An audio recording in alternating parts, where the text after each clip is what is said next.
افغان وایي ځینې کسان په سختیو کې خورا ګټور درسونه زده کوي. زه په دې فکر یم که مې هوسا ژوند درلود هېڅکله به د زندان په خوند او مفهوم نه وم پوهېدلی. رامنځته شوی ده آیا په حدود کې هم موږ خپلواک یو؟ دغه سوال باید له ځان وکړو. بیا بېرته هغې تګلارې ته مراجعه وکړو چې هغه هم ولي خان پرېښودلی هم پاچا خان پرېښودلی ده او هغه به هم همدلته بحث پرې کېږي.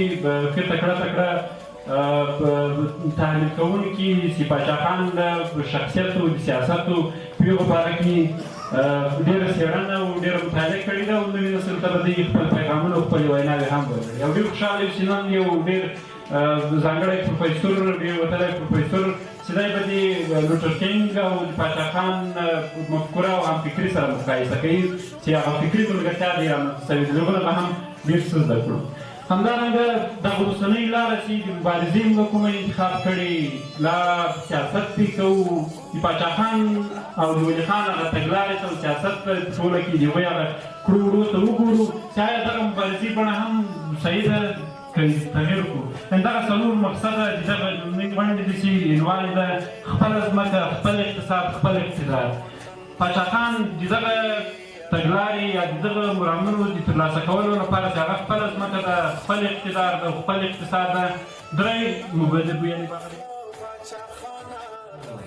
مارتن لوتر کینګ په خبره کې ډېر دروند و، ډېر دروند خبرې درلوده او دا سړی په امریکا دا یو منستر وه. په منستر کې دا په امریکا منیږي دا لکه یو مولوي او ډېر تعلیم سړی هم و. او مارتن لوتر کینګ وغوښتل چې د ګاندي په لاره کې ګرځي. او بیا مارتن لوتر کینګ وایي چې موږ به جنګ نه کوو، موږ به د دولت په ضد کې جنګ ونه کړو، موږ به توپکونه وانخلو، توپکونه پرېږدئ، دا زموږ لاره نه دی، موږ به سوله لاره ته ځو. دا څه دا معنی څه وایي؟ دا معنی و چې په جنوبي ولایتونو کې خلکو به بایکاټ وکړي. بایکاټ معنیږي چې دا خلکو به وایي چې موږ به په سرویس کې نه ځو او که هېڅ څوک په ورزش کې نه ځو، په سرویس کې نه ځو، بیا ټول سرویسونه به پیسې نه لري، به هېڅ ګټه نه لري، به ټول تاوان ولري. او دا د ډېر سخت حالت د سرویسونو لپاره وه او دا فشار وه. او بیا په دغه فشار بیا مارتن کینګ به وایي چې تر ستاسو ظلم ختم شي موږ به په سرویس ته نه ځو. او کله دا په نه تاوتریخوالي کې به ګټه حتمن دی. نن چې په مقبوضه افغانستان کې کوم حرکت موجود ده د پښتون ژغورنې تر نامه لاندې هغه د پاچا خان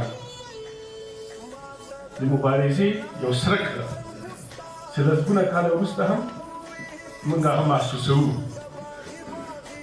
په دې تاوتریخوالي بدمرغۍ هغې چې تاسې ګورئ چې موږ څنګه هم سره ویشي.